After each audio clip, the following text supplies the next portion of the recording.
AI যেই কোডটা generate করছে সেটা যদি আমি না বুঝি তাহলে সেই কোডে যখন সমস্যা হবে সেটা ফিক্স করব কিভাবে? আর এআই আসলে তো তারা জব পাবেই না, কোনোভাবেই পাবে না।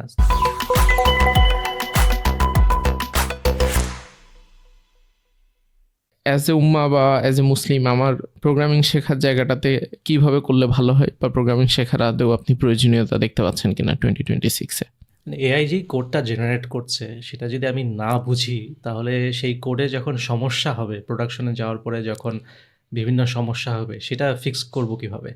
আমাকে তো জানতে হবে যে যে কোডটা প্রডিউস করেছে সেই কোডটা কিভাবে কাজ করে। হ্যাঁ, ট্রায়াল অ্যান্ড এরর করে, করে সে হয়তো এআইকে দিয়ে বিভিন্নভাবে ট্রাই করতেই থাকবে। একদিন যদি গিয়ে প্রবলেমটা সলভ হয়, কিন্তু সেটা তো এফিশিয়েন্ট হবে না। আর বিজনেসগুলো যেমন টেক স্টার্টআপগুলোতে তো সময় একটা খুব ইম্পর্ট্যান্ট ব্যাপার। ফাস্ট মুভ করতে হবে। সে খুব র্যাপিডলি অনেকগুলো ফিচার বানিয়ে প্রোডাকশনে ডিপ্লয় করলো, কিন্তু তারপর রিয়েল ইউজার ইউজ করতে গিয়ে বিভিন্ন সমস্যা হচ্ছে। সেই সমস্যাগুলো কীভাবে ফিক্স করতে হয় সে জানে না। তখন তাকে একজন রিয়েল প্রোগ্রামার খুঁজে বের করতে হবে।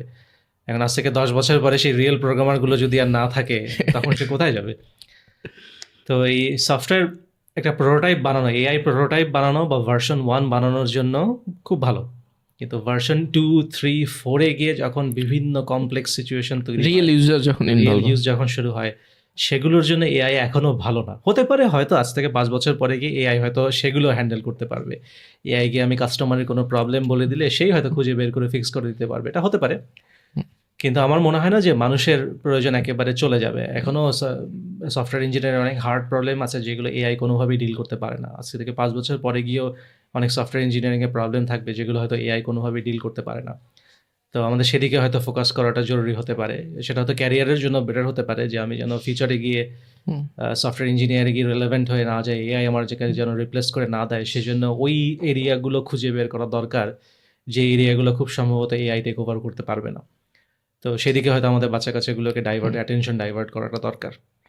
আমি আরেকটা জিনিস আপনার কথা শুনতে শুনতে মাথায় আসলো, সেটা হচ্ছে অনেক ক্ষেত্রে বিশেষ করে প্রোগ্রামিংয়ের জায়গাটাতে আমি দেখি যে একটা এলিট গ্রুপ আছে আর কি। এলিট গ্রুপ মিনস হইতেছে প্রোগ্রামিংটাকে আমরা এমনভাবে দেখার চেষ্টা করি যে এটা সবাই করতে পারবে না, এটা সবাই শিখতে পারবে না, এটা সবাইকে দিয়ে হবে না। এখন প্রোগ্রামিংয়ের আসলে ডিফারেন্ট ডিফারেন্ট ধাপ আছে। ধরেন বাংলা হোটেলে একটা লোক ভাত রান্না করে আর 5 স্টারে একটা লোক ভাত রান্না করে। আপনি 5 স্টারে যে ভাত রান্না করে তার কাছে যদি প্রসিডিওর শুনতে যান, সে বিশাল বড় একটা চেকলিস্ট বলবে। সে বলবে প্রথমে চালটা আসবে, সেটা ইন্সপেকশন হবে, সেটা দেখা হবে কোনো পোকা আছে কি না, তারপরে এটাকে আবার যদি আমার ড্রাই করতে হয় ড্রাই করব, এরপরে আমি ধুবো কয়েকবার, এরপর ফিল্টার আরও পানি দিয়ে ফিল্টার হবে, এরপরে ধুবো, এরপর আমি এটাকে বয়েল করব নির্দিষ্ট টেম্পারেচারে। It's a very complicated process. অথচ আপনি রাস্তার পাশে একটা হোটেল দেখেন, ও চাল কোনো মতে কিনে নিয়ে এসছে, ও কিন্তু সিদ্ধ করে খাওয়ানো শুরু করছে। এখন এই যেই লোকটা আসলে একটা হোটেল দিছে, বাংলা হোটেল, তার হোটেলেও কিন্তু লোকজন যায়, আবার 5 স্টারেও কিন্তু লোকজন যায়। তো আমার কাছে মনে হয় যে ডেভেলপমেন্টের ক্ষেত্রেও আসলে ডিফারেন্ট টাইপ অফ পিপল থাকে। তো এই যে এলিট চিন্তাভাবনা যে এটা সবাইকে দিয়ে হবে না, এটা হবে না, সেটা হবে না, এটা একটা চিন্তা, এই জিনিসটাকে আপনি কীভাবে দেখেন ভাই? মানে প্রোগ্রামিং কি আসলে এরকম দুর্বোধ্য জিনিস কিনা? প্রোগ্রামিং এর কমপ্লেক্সিটি লেভেল আছে। লেভেল 1 কমপ্লেক্সিটির কাজ হয়তো 80% পপুলেশন পিক আপ করতে পারবে। লেভেল 2 হয়তো 50% পারবে, লেভেল 3 হয়তো 10% পারবে। এই কমপ্লেক্সিটির উপর ডিপেন্ড করে আর কি। তো আপনি হয়তো এআইকে দিয়ে এই লেভেল 1 অ্যান্ড 2 করিয়ে ফেলতে পারবেন, কিন্তু লেভেল 2 এর জন্য হিউম্যান বিং লাগবে। যেমন আপনি চিন্তা করে দেখেন, এমআরআই মেশিনের জন্য সফটওয়্যার লিখতে হবে। এটাকে আপনি ক্লড কোড দিয়ে জেনারেট করার কথা চিন্তাও করবেন না। রকেটের জন্য সফটওয়্যার লিখতে হবে, রকেট ইঞ্জিন অপারেট করার জন্য করবেন না। বা প্লেনের সেফটি কন্ট্রোলের জন্য সফটওয়্যার লিখবেন, সেটাকে আপনি এআইকে দিয়ে জেনারেট করে শিপ করে দিবেন, অসম্ভব, চিন্তাই করা যায় না। তো ওগুলোর জন্য মানুষের দরকার হবেই, এবং সেগুলোর জন্য ওই কমপ্লেক্স লেভেলে প্রোগ্রামিং স্কিল আছে সেরকম ইঞ্জিনিয়ার লাগবেই। সেগুলো কিন্তু বিগিনার লেভেলে বা নন সফিস্টিকেটেড প্রোগ্রামারদেরকে দিয়েও সেই কোডগুলো লেখানো যাবে না। তো এরকম কিছু ইন্ডাস্ট্রিতে সবসময় নিড থাকবে যেগুলো খুবই লাইফ ক্রিটিক্যাল, যেগুলোর সাথে মানুষের লাইফ রিলেটেড। সেগুলোর জন্য ওই হাই স্কিল ইঞ্জিনিয়ার লাগবেই এবং হিউম্যান ইঞ্জিনিয়ার লাগবেই।